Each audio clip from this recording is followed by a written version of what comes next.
Episode की शुरुआत में हमें डेमन स्लेयर कॉर्प्स के बारे में बताया जाता है, जो कि एक ऑर्गेनाइजेशन है जो पिछले 100 सालों से राक्षसों को मार रही है और यह किसी भी सरकार के साथ लिंक्ड नहीं है। हमें ये तो नहीं बताया गया कि राक्षसों की उत्पत्ति कैसे हुई, हमें बस इतना बताया गया है कि राक्षस अपने जख्मों को मिनटों में ठीक कर लेते हैं और इनका फेवरेट फूड इंसान है। इन्हें बस सनलाइट या फिर स्पेशल टाइप की स्वॉर्ड से मारा जा सकता है, जो कि सूरज की रोशनी को एब्जॉर्ब कर लेती है। और डेमन स्लेयर इंसानों को बचाने के लिए इन राक्षसों को मारते हैं। तब वो आदमी तानजीरो को कहता है कि मैं एक ट्रेनर हूँ, मेरा काम डेमन स्लेयर के लिए लोगों को तैयार करना है। मेरे जैसे और भी ट्रेनर हैं, सभी के पढ़ाने का अपना अपना तरीका है और तुम्हें डेमन स्लेयर कॉर्प्स में ज्वाइन करने के लिए फाइनल सिलेक्शन प्रोसेस से गुजरना होगा, जो कि माउंट फुजिसानी में होगी, जो डिसाइड करेगी कि तुम डेमन स्लेयर बनने के काबिल हो या नहीं। और इसी के साथ तानजीरो की ट्रेनिंग स्टार्ट हो जाती है और यहाँ हम देखते हैं कि तानजीरो दिन ब दिन बेहतर होता जा रहा है। अब वह सभी ट्रैप्स को आसानी से पार कर लेता है और उसकी ट्रेनिंग दिन ब दिन मुश्किल होती जा रही है। एक बार के लिए तो तानजीरो को लग रहा था कि ये आदमी मुझे मारना चाहता है। अब वह तलवार चलाना सीख रहा है। वह रोज तलवार चलाने की प्रैक्टिस करता है जब तक उसके हाथ दुखने नहीं लग जाते। अब ट्रेनिंग के दौरान वह आदमी तानजीरो को कहता है कि अगर तुमने कभी अपनी तलवार को तोड़ा तो मैं तुम्हारी हड्डियाँ तोड़ दूंगा। उसके बाद तानजीरो अलग अलग फॉर्म सीखता है और वो आदमी कहता है कि मैं तुम्हें वो सारी 10 फॉर्म्स बताऊंगा। हम स्टार्ट करेंगे एक गहरी सांस से, जिससे तुम्हारी बॉडी की नेचुरल हीलिंग पावर बढ़ जाएगी। और तानजीरो बहुत गलतियां करता है। अब अगले सीन में हम देखते हैं कि वह आदमी तानजीरो को झरने से नीचे फेंक देता है।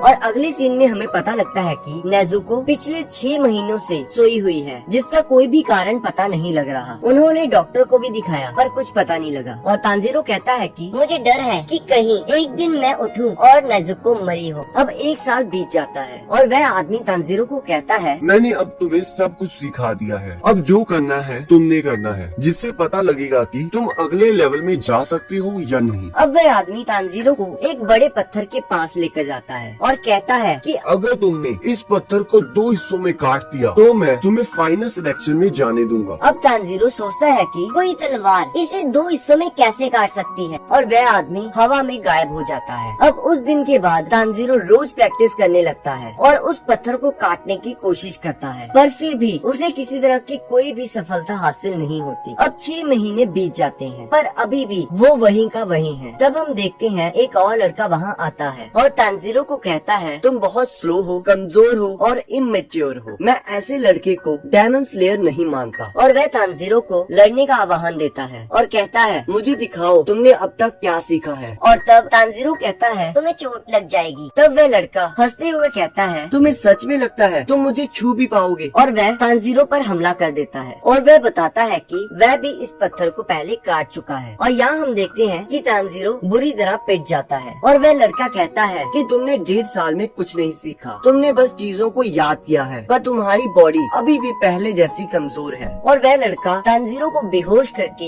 एक लड़की के हवाले करके चला जाता है। अब जब तानजीरो रात को होश में आता है तो वह उस लड़की से पूछता है कि क्या तुमने उसे देखा, वो कितना अमेजिंग था, मैं भी उसकी तरह बनना चाहता हूँ। तब वो लड़की कहती है, हाँ जरूर, मैं इसलिए तो आई हूँ। और वो अपना नाम मकोमो बताती है और उस लड़के का नाम साबितो। अब मकोमो तानजीरो को उसकी गलतियाँ बताती है और उसे गाइड करती है और हमें यहाँ पता लगता है कि यह दोनों अनाथ थे और उन्हें उसी बूढ़े आदमी ने पाला था। और वो कहती है कि और भी बहुत सारे बच्चे हैं जो तुम्हें देख रहे हैं। अब 6 महीने बीत जाते हैं और तानजीरो साबितो को चैलेंज करता है, पर इस बार तानजीरो की तलवार साबितो को पहले हिट कर जाती है और साबितो का मास्क हट जाता है, जिससे वह स्माइल करने लगता है और वो दोनों धुंध में कहीं गायब हो जाते हैं। और जैसे ही धुंध हटती है तो तानजीरो देखता है कि उस पत्थर के 2 हिस्से हो चुके हैं और इसी के साथ एपिसोड का अंत हो जाता है। अब अगले एपिसोड को देखने के लिए आपकी स्क्रीन पर एक वीडियो आ रही हो, आप उस पर क्लिक करके अगले एपिसोड को देख सकते हो।